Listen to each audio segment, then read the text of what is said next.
100 TV news కి స్వాగతం. కరీంనగర్ జిల్లా గంగాధర మండలం ఘర్షకుర్తి గ్రామానికి చెందిన ఓ నిరుపేద మధ్యతరగతి కుటుంబానికి చెందిన వికలాంగుడు ఓదెల నరేష్ ఆదివారం రోజున బొంతు రామ్మోహన్ జన్మదినం సందర్భంగా వేములవాడ రాజరాజేశ్వర స్వామి ఆలయంలో ప్రత్యేక పూజలు చేయించి కోడెమొక్కులు చెల్లించి తదనంతరం వేములవాడ రాజన్న మెట్లపైన వృద్ధులకు వికలాంగులకు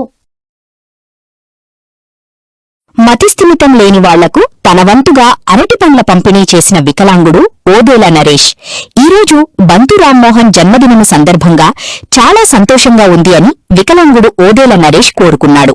రానున్న రోజుల్లో వేములవాడ రాజరాజేశ్వర స్వామి ఆశీర్వాదంతో బంతు రామ్మోహన్ మంచి పదవిలో ఉండాలని, బంతు శ్రీదేవి పిల్లలు ఆయురారోగ్యాలతో సుఖ సంతోషాలతో కలిగి ఉండాలని మనస్ఫూర్తిగా వికలాంగుడు నరేష్ కోరుకున్నాడు.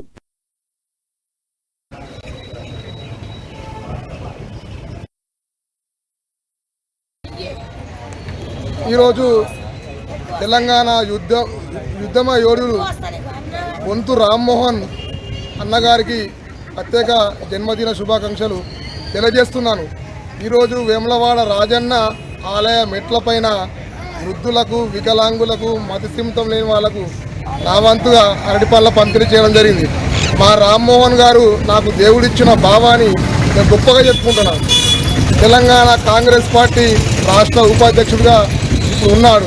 వేములవాడ రాజరాజేశ్వర స్వామి ఆశీర్వాదంతో భగవంతుడు నిండు నూరేళ్లు వారికి ప్రసాదించాలని చెప్పి నేను మనస్ఫూర్తిగా కోరుకుంటున్నాను. రానున్న రోజుల్లో కూడా మరెన్నో జన్మదిన శుభాకాంక్షలు జరుపుకోవాలని చెప్పి వేములవాడ రాజన్నకు ఈరోజు అభిషేకం అర్చన చేయించి కోరిన కోరికలు తీర్చు తండ్రి కోడెమొక్కు కడతా అని చెప్పి ఈరోజు మా రామ్మోహన్ గారి పేరు మీద కోడెమొక్కు కూడా చెల్లించడం జరిగింది. వారు ఆయుర ఆరోగ్యాలతో సుఖ సంతోషాలతో ఉండాలని, ఇప్పుడు రానున్న రోజుల్లో కూడా మంచి పదవిలో ఉండాలని చెప్పి నేను మనస్ఫూర్తిగా కోరుకుంటున్నాను. ఆ దేవుని దయ వల్ల మా రామ్మోహన్ బావ, మా శ్రీదేవి అక్క కుటుంబ సభ్యులు ఆయుర ఆరోగ్యాలతో సుఖ సంతోషాలతో ఉండాలని చెప్పి మనస్ఫూర్తిగా కోరుకుంటూ మరొకసారి జన్మదిన శుభాకాంక్షలు తెలియజేస్తున్నాను.